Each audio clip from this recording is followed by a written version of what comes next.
ka ba? Tayo yung kinain lang niya kanina. Yung tinapay lang na nasa bibig niya eh. Besh, bawal matulog eh. Bawal matulog Ate, gisingin mo din. Hoy, gisingin niyo, bawal matulog. Bawal siya matulog. She's so warm, Besh. I know na. Bawal siya matulog.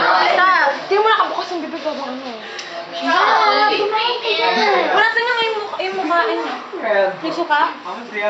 Eh, pawis na po. Tutok yung electric fan. Hoy, Pakitayo siya. Hindi pa pwede matulog. Does she need bread? I have bread. You eat bread, fool. Now some bread. Getting to me already. Go get, Get her up. ano? Bawal siya matulog pa ganyan, di ba?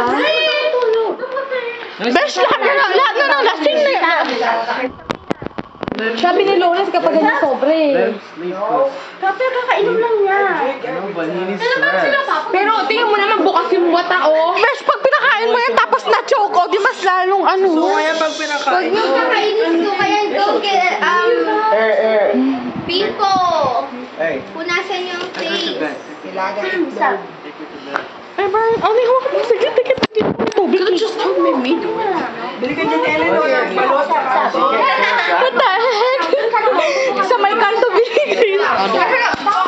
Balot kaya yan. Okay, yo. Let her rest over there. Oy, ko ka She's drunk. Bimpo ka kita. Saka bimpo. Okay. Oh. Alright. No, nobody mess with her. Just let her leave. Malamig. Ka-warm. Get a blanket. Get a blanket. Wait, nasa electric fan ba? dog. Nananatok siya dito It's not eh. funny. Yeah, Ala ka siya na humingi.